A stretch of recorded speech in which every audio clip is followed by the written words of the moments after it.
right? I was saying that the whole idea behind wellness is that given everything that is going on right now, we need to push forward.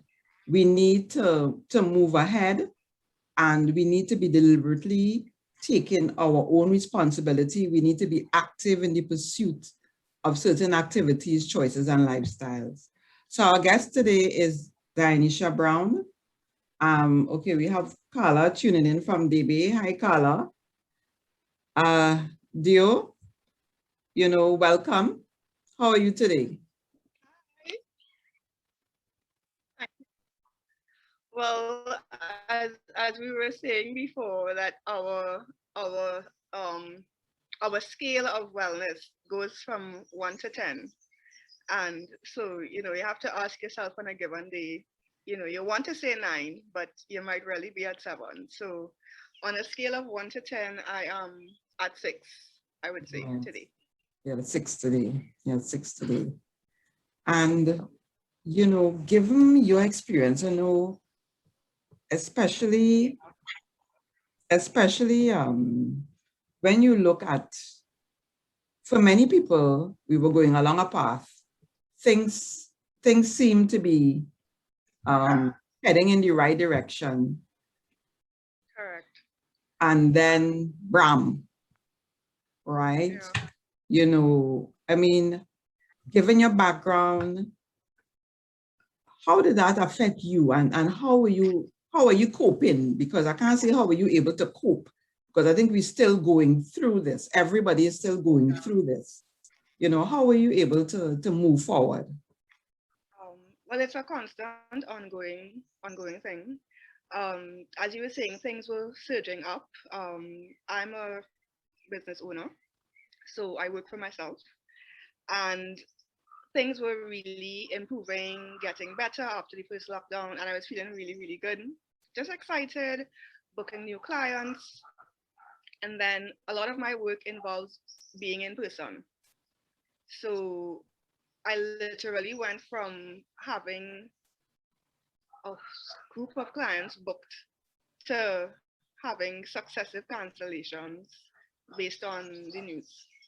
Even on the Thursday that the announcement was made, I had a new booking, and by the afternoon, that new booking was cancelled. So it was very challenging, but it wasn't as challenging as the first time we were in lockdown. I felt disappointment, but I didn't feel like I went into a spiral of fear. And I think part of that is because I had been consistently, doing some practices, setting up some rituals during the course of my day that were like vitamins. Like I didn't realize, every day I pop my vitamin E or vitamin C, but I would see the practices as a little vitamin that I take every day. And I think what happened is I would call when the news hit you like a flu, I had a little bit more resilience than I had when the first lockdown happened, because that was a shock for everybody. So that one kind of knocked me out completely, um, pulled me into putting into practice everything that I teach, taking it beyond theory, because it's easy to talk about mindfulness and being calm and present, but when you feel like you've been knocked down, Mm. it's not that easy to want to go to practice, to say, okay, I should meditate now, I should journal now, I should pray now, that you kind of go into a survival mode that doesn't really speak to those type of going immediately to those type of practices. So like I was sharing, it's imagine feeling like if a lion is running you down, you're not going to stop and say, I think I need to meditate right now. What happens is that you just want to get away from the lion and you just want to be safe. And so I was in that safety survival mode. And so this second wave knocked me down a bit, but not to the extent. I think the space of time I was able to kind of get back up and go inward in a shorter space of time than the first time. Right. Yeah. So Now, if it is, resilience could be kind of like a rubber band, because resilience is not resilience is not, people tend to think of resilience as how much you can endure. But resilience to me is really about how quickly you can recover. Yes. Yeah. And I think that recovery part is so important. Now, if you could share with us, Dio, some things and some tips as to what people might be able to do. And I want to invite persons who are listening, you can drop in the comments, you can share with us also, and, we can, bring it up and throw it around, as we go through. So don't wait until the end. So while we talk, you think. So Dio, you can share with us, some things that we can learn, and especially from the first experience and this experience, you said you were able to bounce back faster. Exactly. And you talk about having a practice. You want to share a little bit more with us about that? So I have sure. I have a morning and an evening practice. So my morning practice includes meditation, journaling, or some sort of quiet time. It varies, but it's usually along those lines. So before I do anything, before I have my cup of coffee, I sit in silence, meditate for a few minutes. I sometimes use a guided meditation and journal and just sort of get into a space of preparing myself for the day and a sense of quiet. And as I was sharing with you a little while back, I received a message on my phone, and my guidance was before you read this message, you need to meditate. Okay. And so I just took, or meditation or centering, but finding some way to center yourself before you engage in something that you might think um, may throw you off. So it's suiting up a little bit, some sort of protection. So Mhm. I did a meditation for a few minutes before I read that message. I can assure you that if I did not do that and I read that message, I would have been thrown into a complete flurry because I was able to read the message. It was not good news. Um, Yeah. and although I kind of anticipated that the message may have come that way, I was able to respond gracefully, if that makes sense. So Yes. the morning practices of mindfulness and meditation is really um, setting up your mind for success. That's the best way that I can put it. And that is when we step out into the environment, we meet so many things. We meet so many perceptions. We meet so many conversations. And because we're in a pandemic, those conversations tend to be around the same themes. So if it's scarcity, it's fear, it's doubt, there are a lot of conversations around that. And what meditation does, or having some sort of stillness or silence practice, it grounds you before you get out into the world. So imagine having a practice, and I encourage people to choose, it doesn't have to be meditation, but some sort of stillness practice, reading something inspirational, giving yourself roots so that when you step out into the world and the breeze blows, you're not pelted over there because you have some roots. And what a practice does is that it gives you roots and it strengthens those roots so that when things happen, the tree bends but it doesn't break. And it is something that it's like brushing your teeth. It's like taking a shower, finding some self-care practice that supports well-being and whole-being. Um, and that could be anything. That could be reading scripture every morning, whatever your spiritual tradition is. It could be sitting in silence. It could be taking a walk. It could be listening to some classical or some soothing music. But it's really setting yourself up before you enter into your day with all these things coming at you. Yeah. And I And hear the you. afternoon practice is, Mhm. yeah, in the afternoon, I review the day to see where I didn't go so well and where I went well, where I was able to to conquer where I felt like I emotionally didn't do so well, and just allowing myself to be kind to myself, but still being able to process. So like when you asked me how I was doing and I said okay, my okay was, you said nah. That okay sounding kind of. Yeah. And that really was how I felt.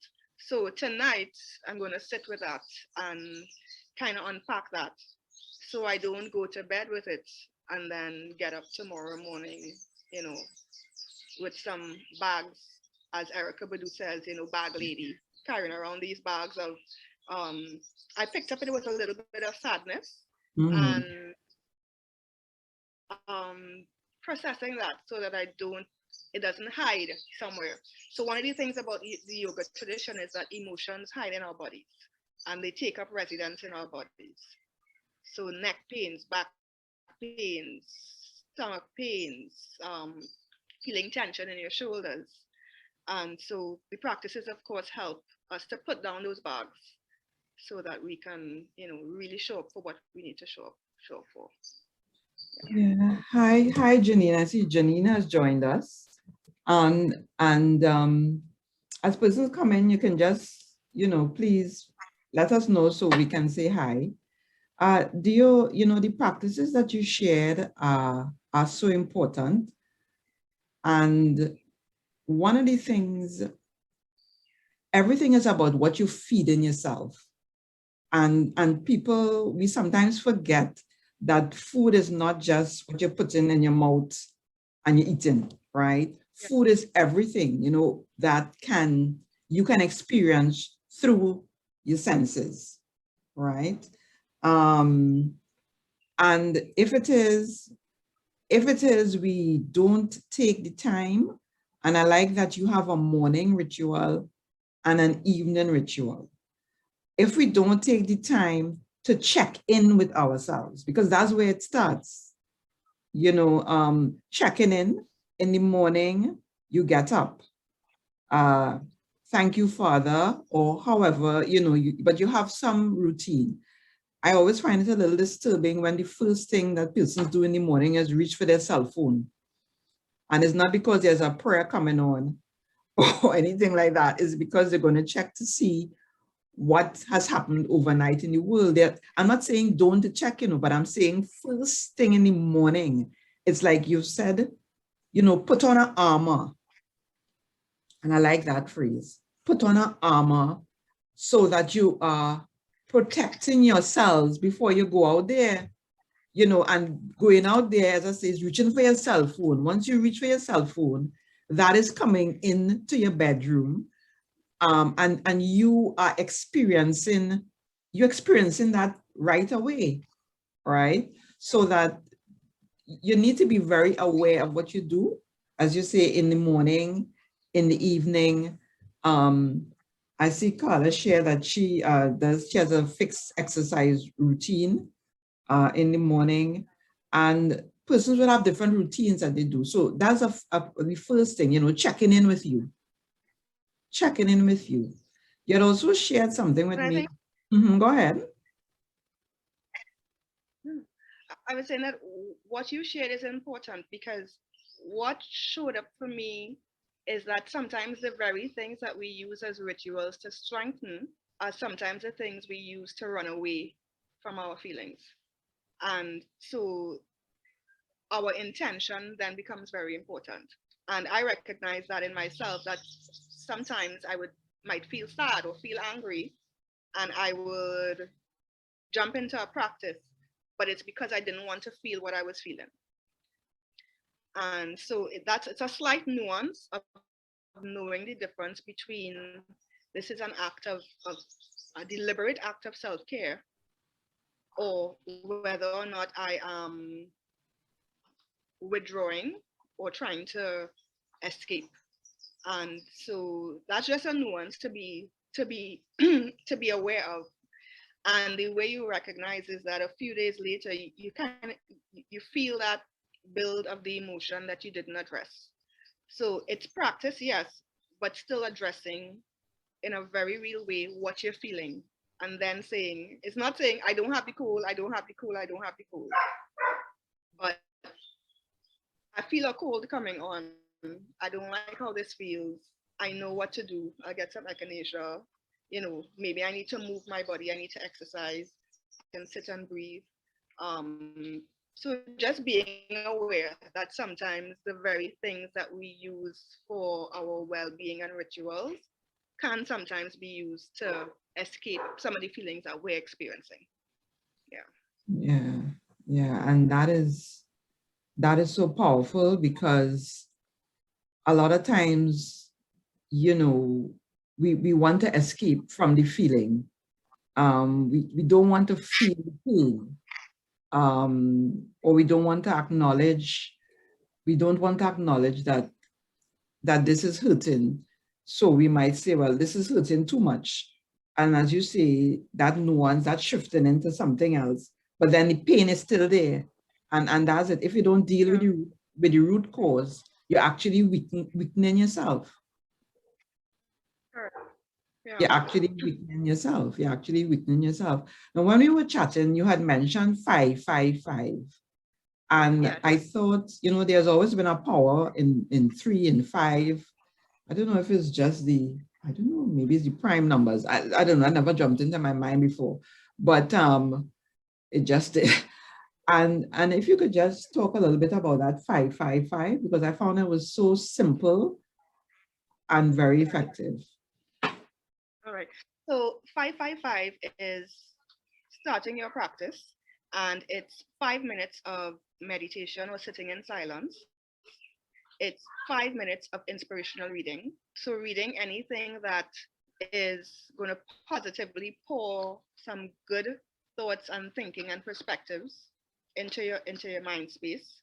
And it's 5 minutes of gratitude. So a simple 15 minutes morning and evening, 5 minutes of silence, 5 minutes of inspirational reading, and 5 minutes of gratitude. And if you have been trying to figure out how to start a practice, that's one of the simplest ways that I came upon on an Instagram post on how to start a spiritual practice or a well-being practice.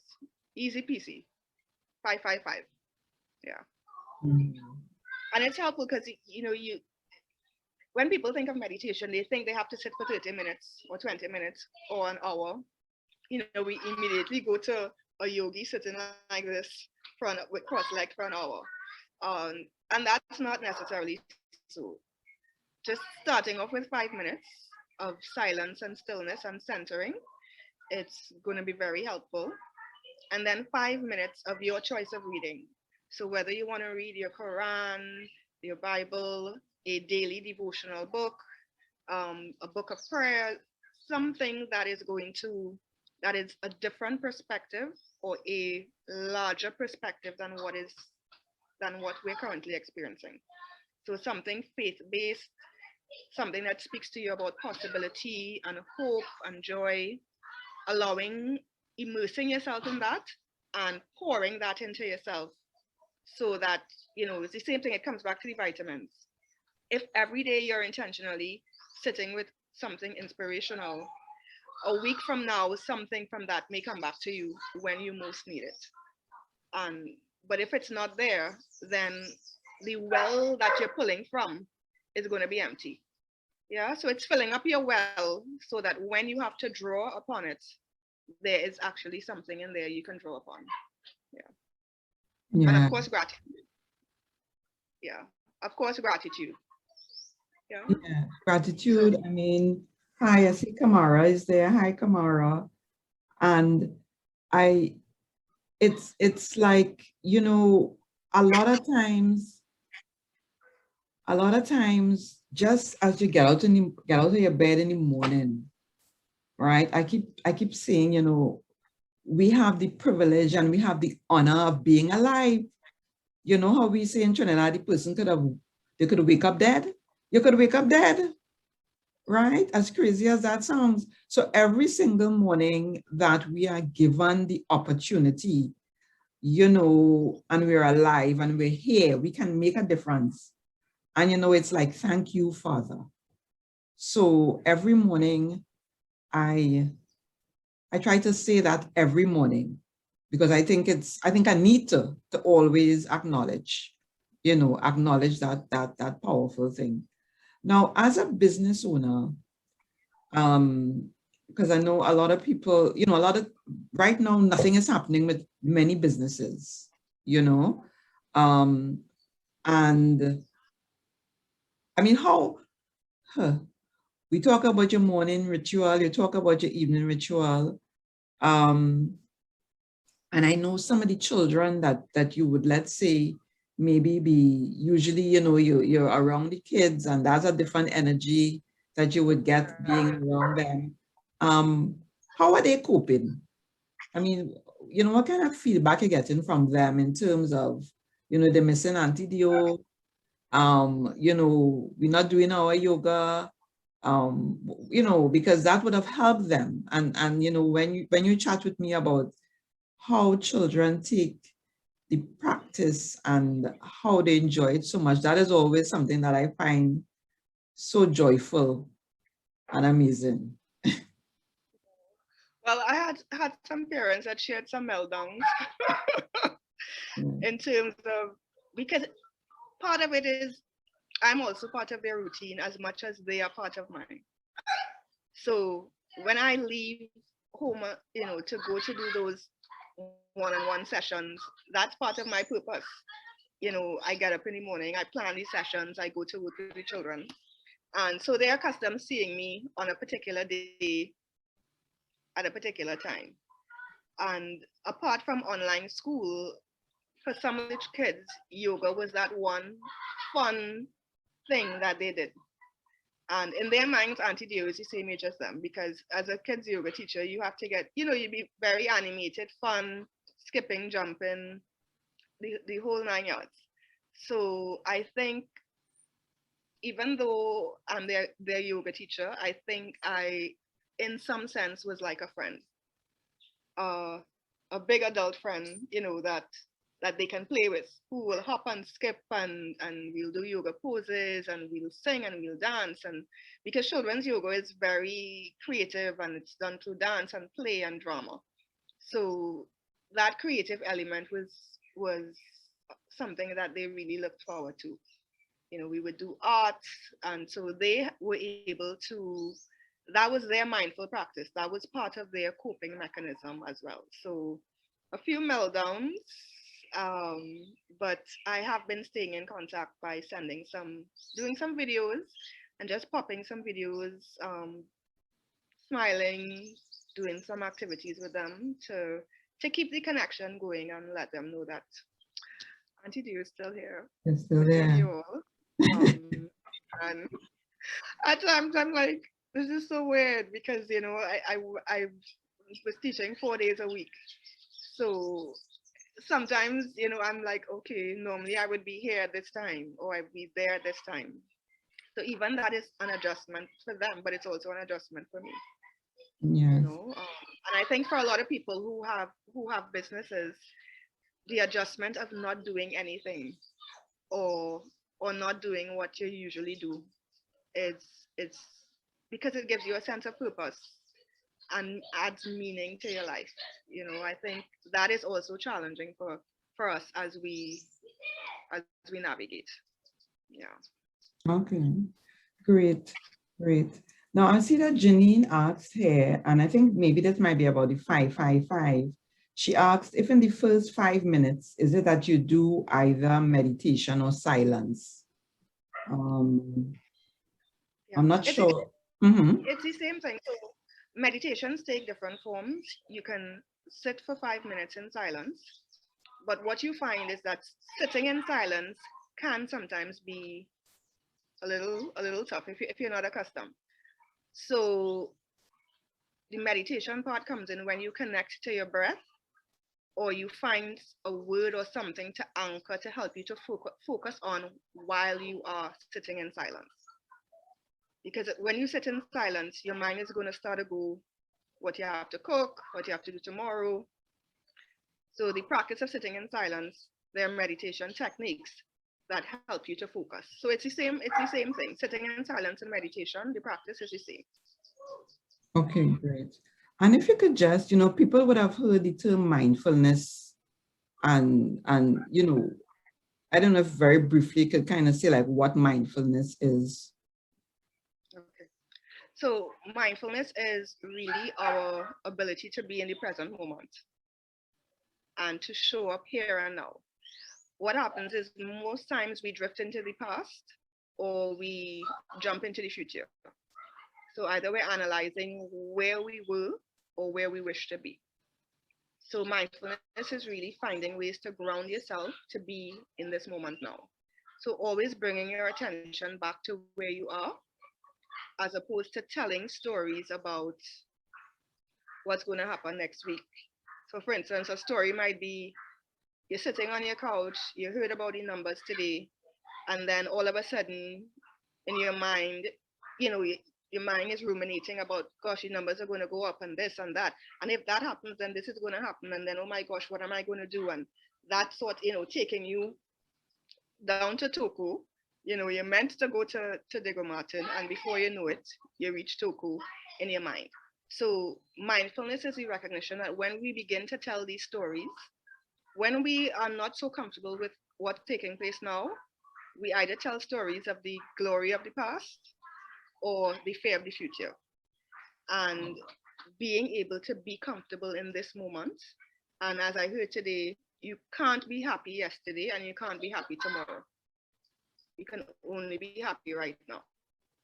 So mindfulness is allowing ourselves to not run from this moment and choosing a moment that we're not in to inhabit.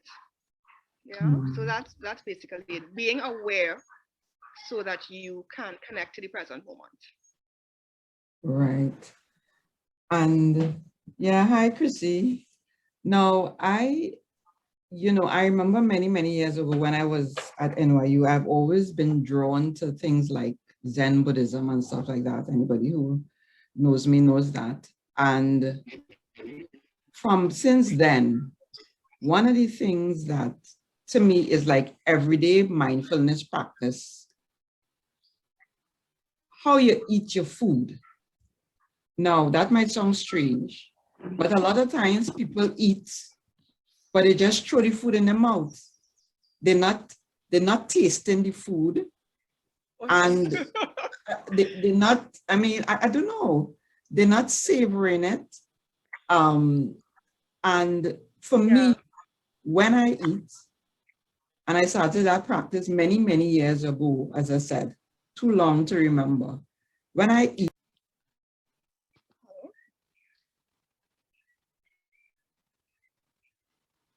connection there. Is everybody still hearing us? Dio, you hearing me? Yes, I'm hearing you. Okay. Is everyone still hearing us? Yes? I hope. We dropped a little. I think we dropped a little bit. Yes. Eating, Now, I know, Dio, I know you have to go off at 7. And before, I just want to let persons, if they have any questions or comments, any questions really that they would like to ask, because I would like us, I've asked Dio to do a little breath work with us before we run off. Yes. Are you seeing, is everyone seeing us? Second. Who's camera? Who's camera? Okay. Is everyone seeing us? Okay. Yes, I think I'm getting yes, they are. All right, great. Thank you.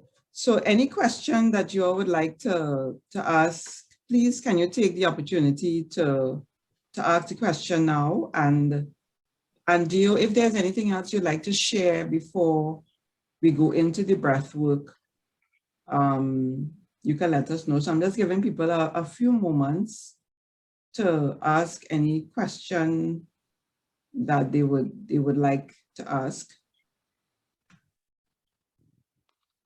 I'm taking the time to paste what I hope is the link. Yes, I think it's the correct link to a survey so that you all can just give us some feedback when it's over. Any questions? Any questions anybody would like to ask? I've dropped us a link in comments so that afterwards persons can just complete it, so we'll get some feedback on this session today. Okay, like we have no questions. Not seeing anything popping up. Any comments? How are you all doing today? On a scale of 1 to 10, how are you all doing? 10 being super fantastic.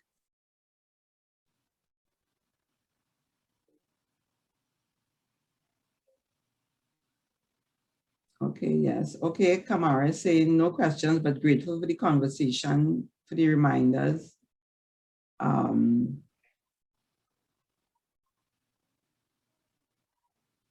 All right, if you had to put it into a percentage, all right, Carla is saying she's 8. Janine, if you had to put into a percentage, well, 1% to 100%. 100% being super.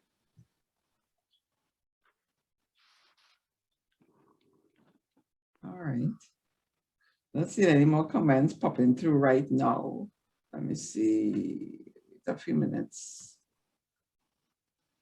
How much percentage? Let me see. Okay, right. I see, right. I see Janine is asking, how much percentage of time, I imagine, should you say, or should you spend on working internally on stress release? Percentage. I think you have to tap in to see what you need on a given day. And as you start a practice, you'll be able to get to know yourself a little better. And in knowing that, so there are days when I need a whole day. And I have to say I need a whole day of no media, silence, relaxation, connecting to myself. And there are days when half an hour will do. Ensuring that you practice every day, but really tuning into yourself to know how much more you need on a given day. Yeah, so I hope that helps. It varies. There are some days when I can do 10 minutes for me, and then there are some days when I realize how I'm feeling, I know I need to do a lot more self-care on that particular day. Yeah. Great. Janine was just saying, hey, and hi, Marva. She enjoyed the 555.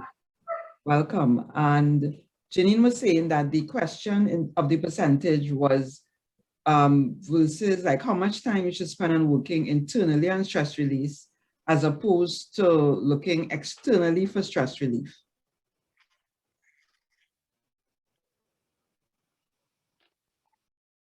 Oh, 100%. 100% internally, right? That is my personal perspective, is that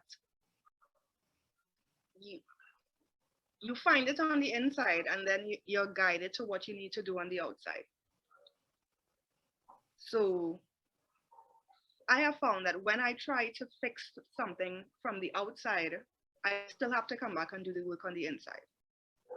So I would say always go within. And then from the answers you get there, then you can take action that's intuitive, action based on guidance from within. Yeah. I think that is so powerful, because I have that same agreement, because, you know, I love the spa. Anybody who knows me knows I love the spa. I love that whole relaxation stuff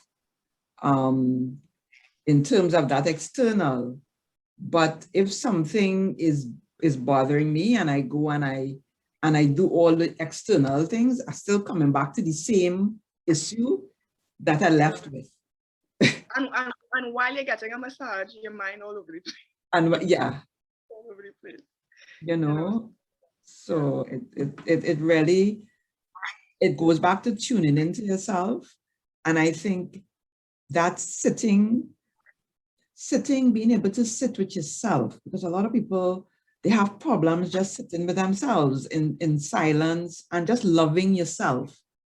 You know, loving yourself taking care of yourself, because as my favorite thing, which always brings it home to me, is when I think about when you're on the plane and they tell you put on, if something happens, put on your oxygen mask first. So whenever I forget, and I forget a lot of times, that helps to bring me back to understand that I need to take care of Beverly. Because if I don't, nobody can, there are things that only you could do for yourself. Somebody cannot do it for you. And so you need to do that. All right. So I could go on and on about these things. But Dio, just to give us a brief, because I know you have to leave very shortly. So before we leave, if you could just give us, as we would have discussed, sorry, little breathing exercise, and so we can go off with that and enjoy the rest of our evening. All right, nice.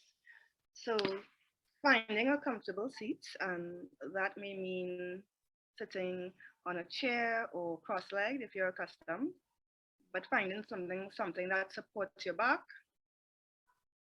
and gently noticing your breath.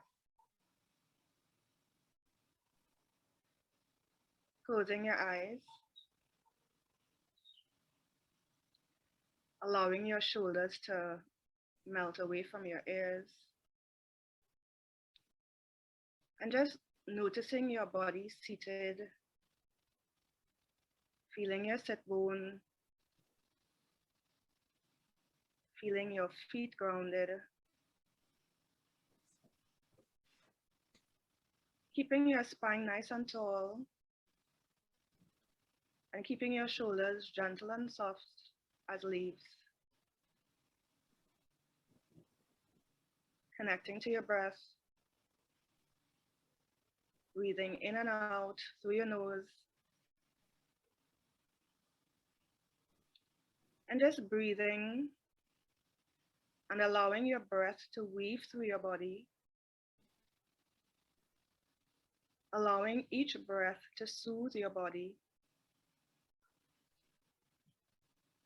allowing each breath to usher you into the present moment.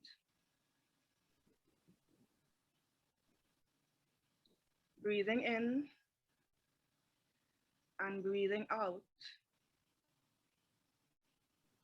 connecting to your breath,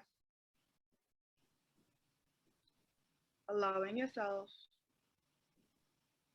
to lay aside anything you've been carrying today, anything that feels too heavy, and just taking a deep breath in through your nose and a deep breath out through your mouth, and just let something go.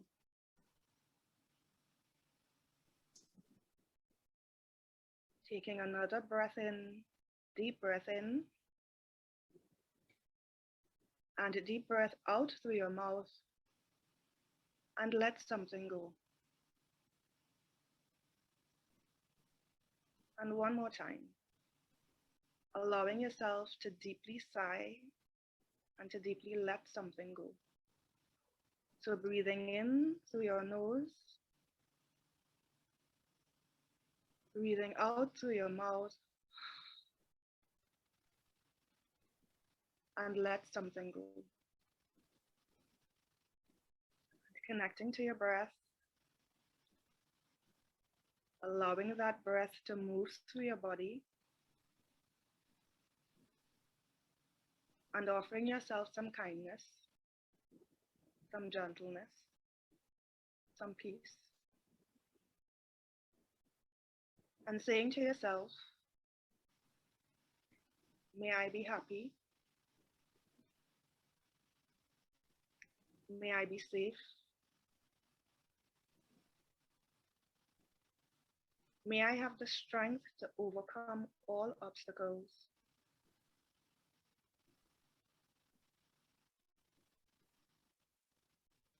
May I be loved.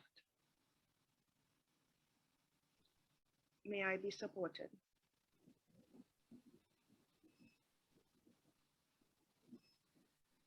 And thinking of three things that you think you most need right now.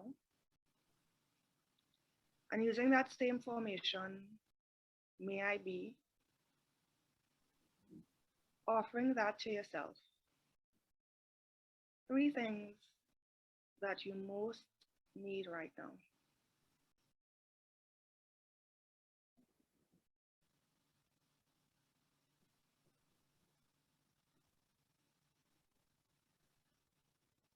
And now thinking of a friend or someone who you know may be struggling or having a really hard time.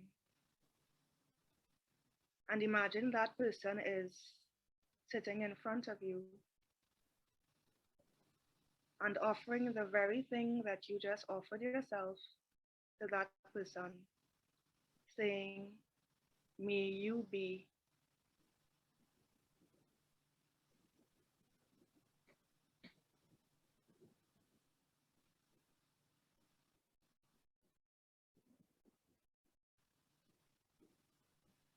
And now taking exactly what you offered to yourself and what you offer to that person that you love and sending that out to everyone. So saying, may everyone be.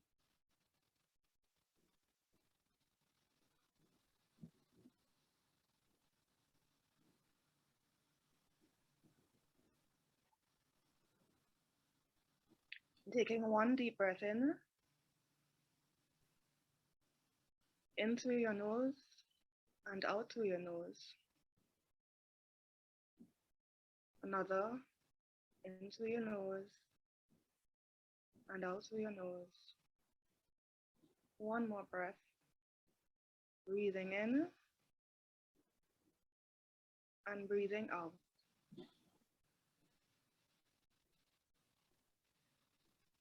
And just connecting to this quote from the Buddha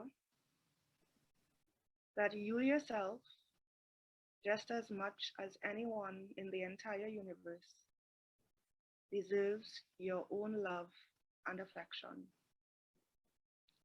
You yourself, more than anyone in the entire universe, deserves your own love and your own affection. And so bringing your attention back into the room that you're in, noticing any sounds in the atmosphere, sounds far off and sounds a little closer, feeling your own body in your seat, feeling your own presence,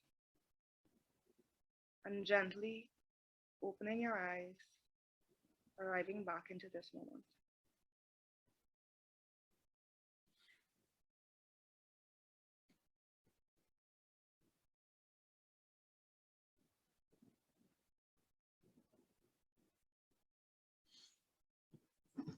Yes.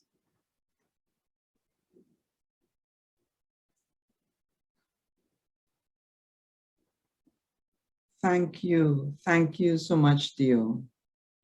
Thank you. Feel a breath of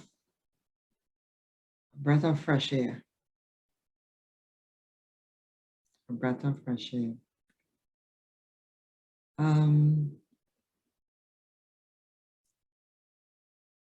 Thank you again. And as Dio would have said, you can follow her and both on Instagram and on Facebook at Bloom Yoga. And you can always, share any comments. And I hope that you enjoyed. I hope you enjoyed. I love it. Janine says she's sending us some virtual dollars. Hi, Lester. Nice to see you there. Nice to see you there. Hope all is well with everyone. And I would like everyone, well, we are safe at home. So fortunately, we don't have to go on the road or anything like that. And we will have Dio back with us. And next week, I'm supposed to have Chelsea Marie Spence, and we will be looking at exercise snacks and exercising. And we'll also have some practical there. Yeah, so Dio will, I'm sure Dio will do us the honor of returning in the not too distant future. Hi, Charmaine. Hi. Yes. Dio, I don't know if you have any few words you would like to share before you leave. Thank you very much for the space to just share. We're all journeying, and even though this is my work, it doesn't mean that I'm an expert at this. You know, the proof is in the practice. So I also have to follow through on that practice to support myself. Um, I will share the 555 infographic with Beverly, so you can share it to your page so persons can access it. Great, thanks.